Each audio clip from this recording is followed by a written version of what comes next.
is doing his petition, we have to do ours. Let's go right back to the phones. A lot of calls coming, and then we'll go to Than. Victor's calling from New York on line 4. Victor, welcome to Jay Sekulow Live. Hi, Victor. Thanks, guys.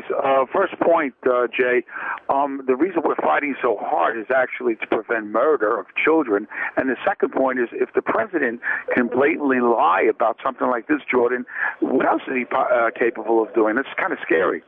Well, first of all, they're worshiping at the altar of abortion. I mean, that is what's going on here. I mean, they are obsessed. I think Jordan's going to get into this. They're obsessed with this. You look at these legislations, you look at the agenda, they are worshiping at the altar of abortion. That's right. Victor, what else will they lie about? The fairness doctrine. They'll lie about taking away your internet right. This is what they lie about. They will lie about those kind of things. They mislead the public constantly. But let me get back to this. Do you realize how pro-abortion, how sick this is? When you have members of the Senate, they have a majority in the party. The president's party has a majority. They could easily pass through a full public option. You realize that with one line that just said money's not going to abortion. That really is. They won't do it. As much as people talk about, and so much of these pundits on TV talk about that abortion's not that big of an issue anymore, do you realize it is the only issue keeping this plan from passing? That is the only issue. This is how obsessed they are with abortion. They will risk not passing this health care plan, which they say is so necessary that people will start dying without it. They will risk it just because they want to have more money to kill more babies. Yeah, Jordan is exactly right on this. This is not a difficult fix. It's an easy fix. We've had the vote in 4 of the 5 committees, and Bart Stupak now says that he has 44 Democrats. Democratic congressmen. Democrats, yeah. Now, the other thing I want to say is this is cleverly written because they want to hide behind this argument that, listen, they're saying that there has to be a plan without abortion services. That's only true until Hyde is removed, and then they don't have to provide access. So you and I will have to have a plan that covers abortion, and we're going to pay for it. Yeah, and Hyde's removed in 14 days, but I want to reiterate, I want Jordan to say this again, folks, because this is the clarion call to action here.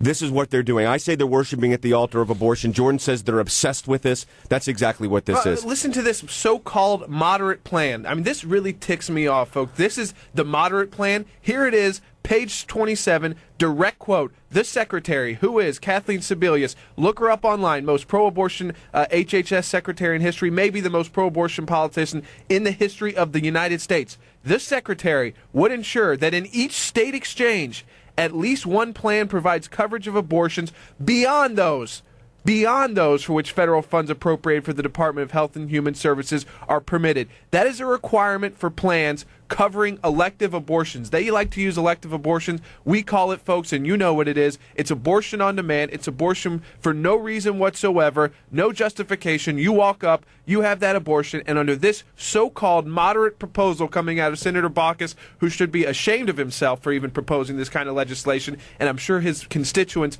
would like to know about this as well, having states now, so you're going to use your state tax dollars. In addition to the federal government's doing this? Right. This is important to point out. First, it was going to be the federal tax dollars to abortion. Now they say, all right, we'll try to get around that by instructing the states to pay for it. Well, how are the states going to pay for the abortions? That's right, with your state tax dollars. So it's the federal government, again, vesting more power inside itself. All right, we don't want Planned Parenthood in our schools for another couple of $100 million or $1 billion more of funding. We don't want to have a situation where we've got mandatory abortion by your private life insurance or health insurance, including if you're a nonprofit or a Christian ministry.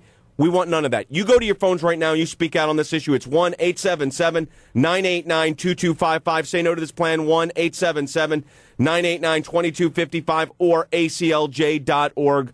Who's next, Jordan? Ben's calling from Virginia on line 4. Ben, welcome to Jay Sekulow Live. Hi, Ben. Hi, Jay. God bless you for your work and what you're doing.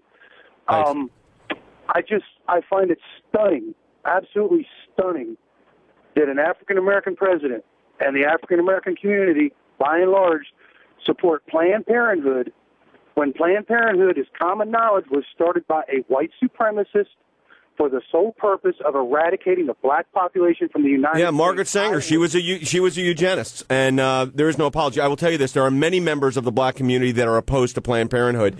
We need to hear more of that. I think about friends like our friend Bishop Harry Jackson, Bishop Harold Ray, a number of other leading advocates that really do speak out on these issues.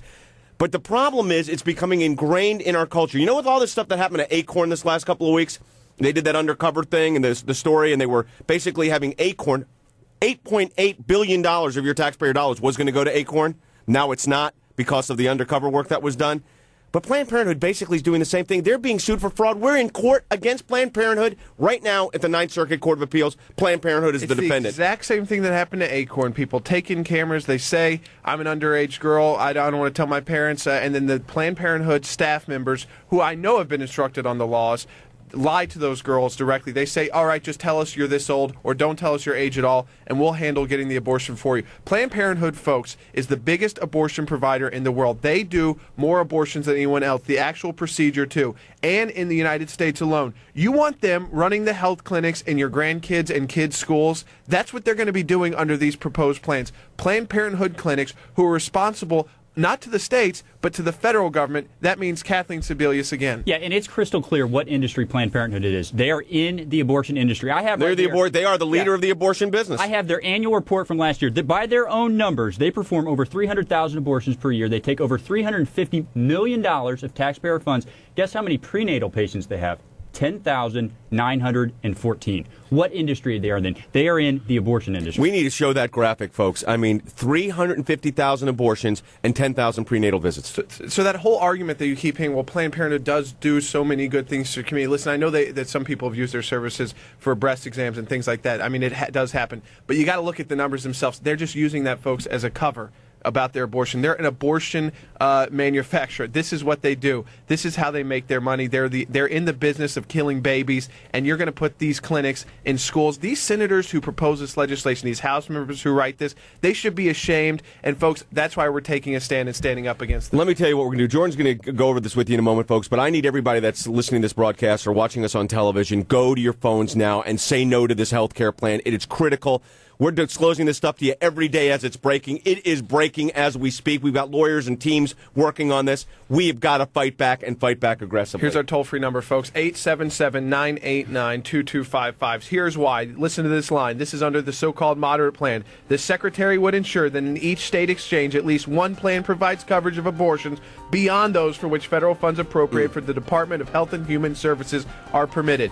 This is the moderate plan, folks, that came out today. Again, I told you every day there'd be another reason to get you to sign this petition if you didn't so the day before. I hope that's enough today. Call our toll-free number right now, folks. We have got to defeat this. Don't let the media dissuade you.